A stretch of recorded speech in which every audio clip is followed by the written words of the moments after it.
Hi guys, welcome back to my channel. It's Angela.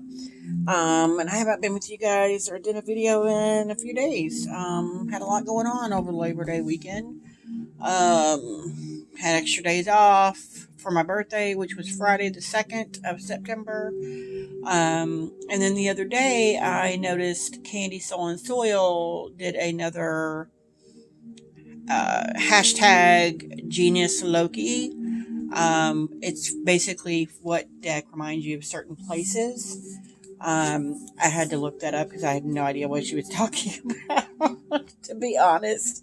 Um, I did have hemmed and hawed over a few of these. Mind you, most of these I have not been to, but it's decks that remind me of what it would feel like if I was in that place.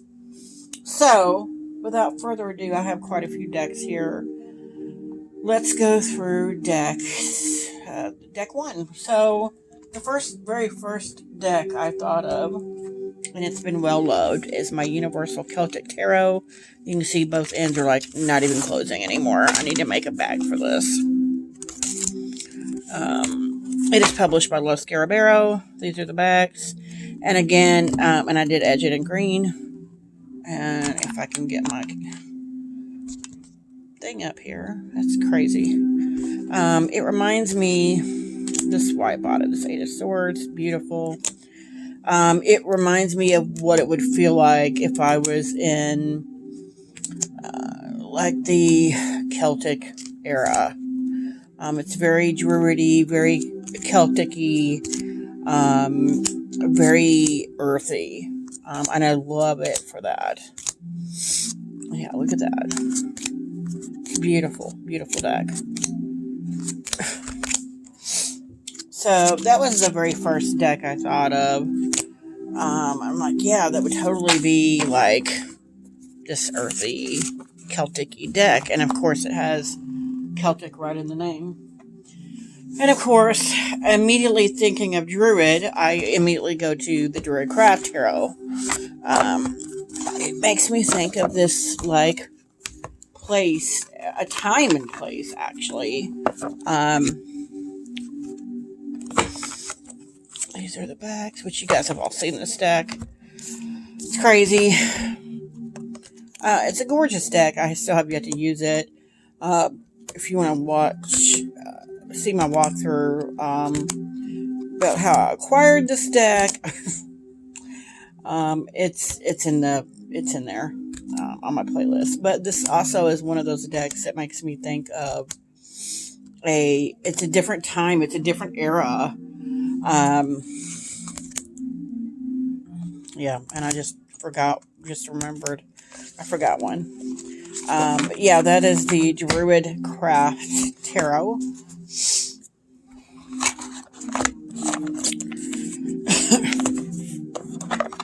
And a lot of these seem similar, so I'm just like speeding through them. The next one is the Wildwood Tarot. Gives me the same kind of vibes as the Druid Craft Tarot does. And it's just, there's this ancientness to these, this ancient time and ancientness, a different time, a European era, if that makes sense. Like Ireland or Scotland or I don't know, Wales. Just those kind of places just makes me think of those places when I see these decks.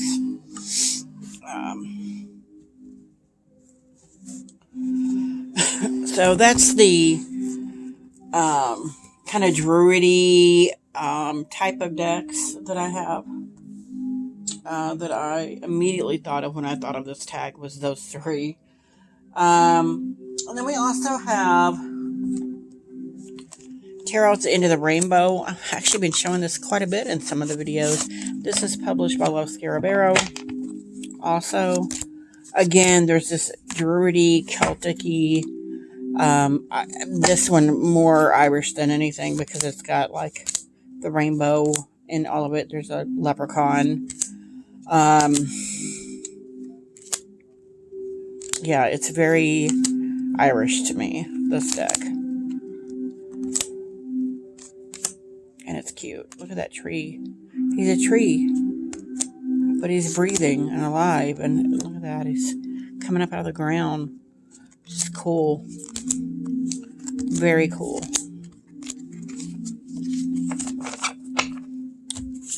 So that is the Tarot at the End of the Rainbow by Los Scarabero. Now we're going to go to the other side of the world, to the southwest of the United States. I lived in Albuquerque for a while, a couple years, and this deck immediately took me back there. It is the Sugar Skull Tarot deck and guidebook by David A. Ross, published by, I don't know who published it.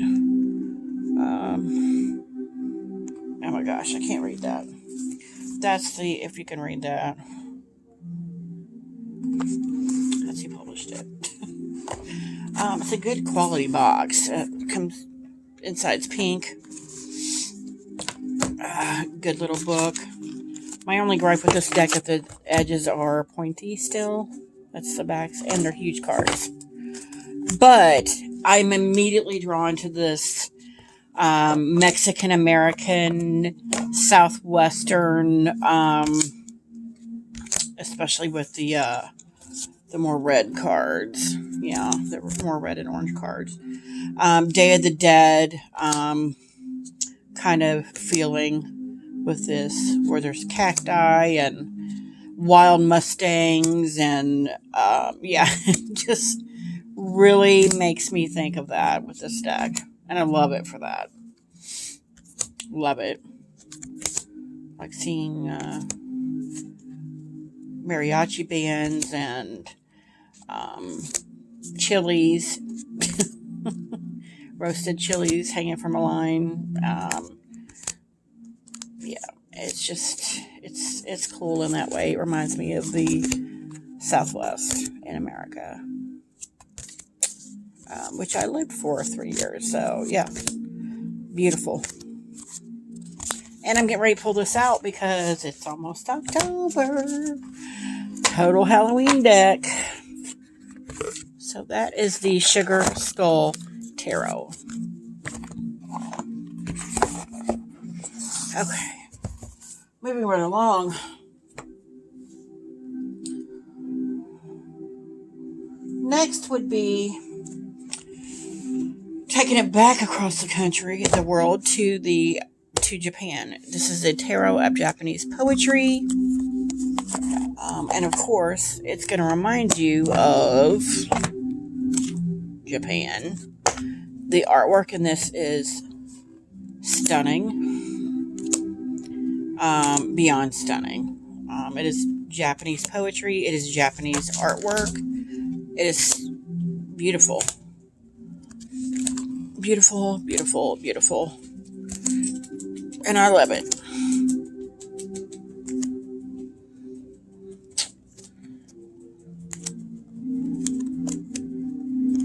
Just stunning. This was a Kickstarter, and I am so glad I got it. I adore this deck. Yeah, and there's extra cards in it too, which everybody loves extra cards. So let me get that in there. And to go with that deck, when I used it a few weeks ago, the Wisdom of Haviz Oracle by, this is a U.S. game system deck, published deck. Haviz is the poet, or it's his poetry. He was a Persian poet, and this deck, a lot of the backgrounds make me think of Persia. These are the backs. This is the gilded side. A lot of this is like Persian Knights. A lot of it reminds me of Aladdin, in a way, with the Arabian Nights and It's just really pretty. And it makes me think of, a lot of it makes me think of Persia and around that area because of the backgrounds. And I think there's one image here with like temples in the background that completely look like a Persian landscape.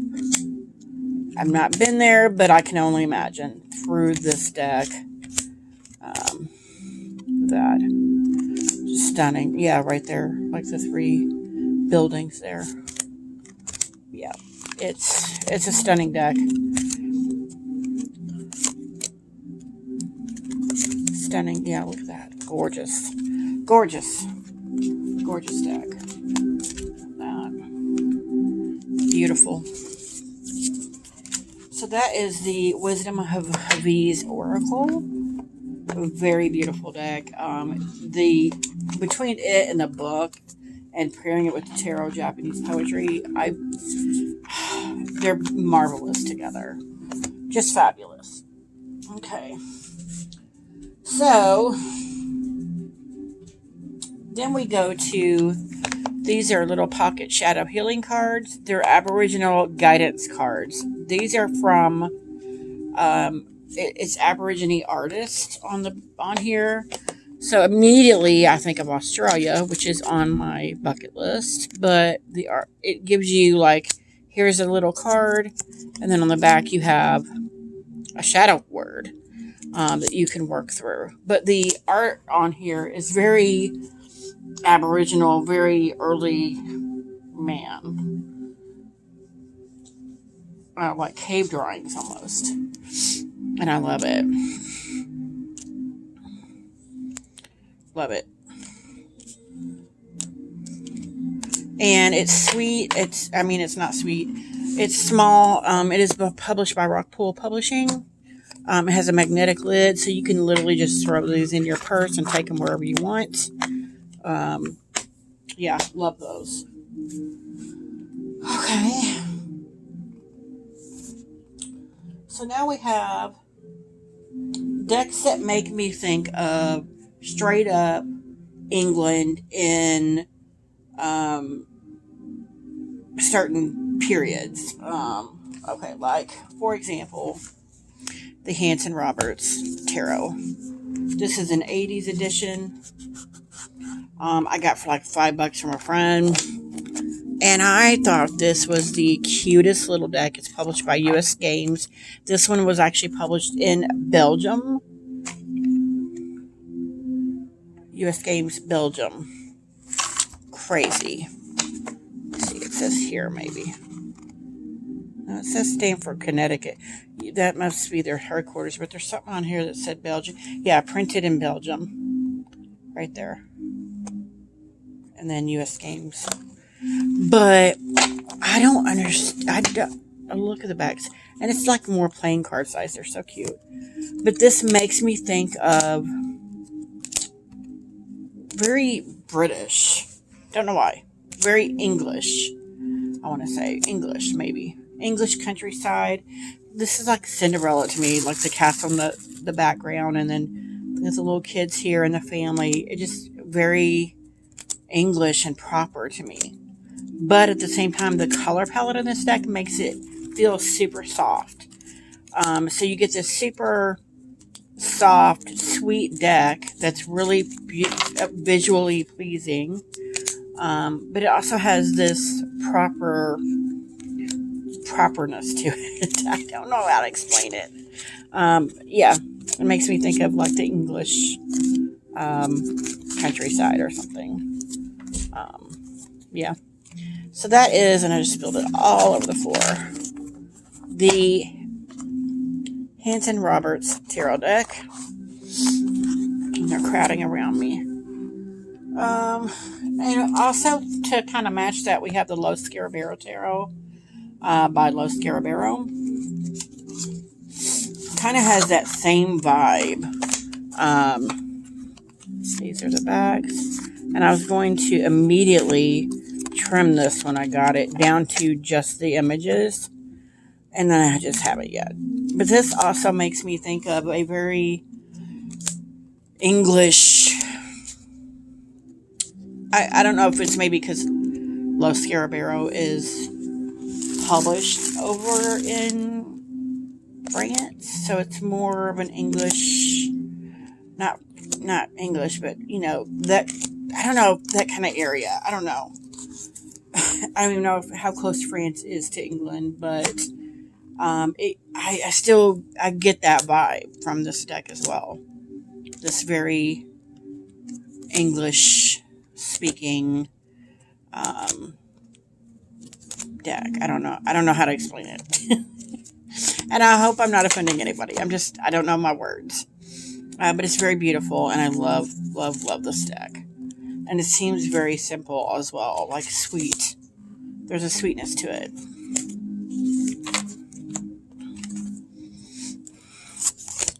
Very beautiful. Okay. And then one more in that kind of category that I really love. Again, it's a Los Scarabeo deck. It is the Wheel of the Year Tarot. And again, it's got this sweetness. Maybe it's just the coloring in it. This is the backs. It's very beautiful. I haven't really used this one as much. But the colors are more vibrant in this deck than the previous two. But I still get this sweetness, this very English countryside to it. Like, look at that. Come on. This very beautiful, sweet, laid back English countryside is what I get out of this. The feelings I get from this deck, as well as the previous two. Yeah, I love this double card. Love it. Look at that High Priestess. Empress. Excuse me. Beautiful. Beautiful. And I love the backgrounds, but it's just more vibrant colors than the previous two, and I love it. But it gives me that same feeling where there's this sweetness. This is English countryside, but it's giving me a sweet feeling as well. So there's that deck. So I think the rest of the decks, I have 3 more decks, and these are decks that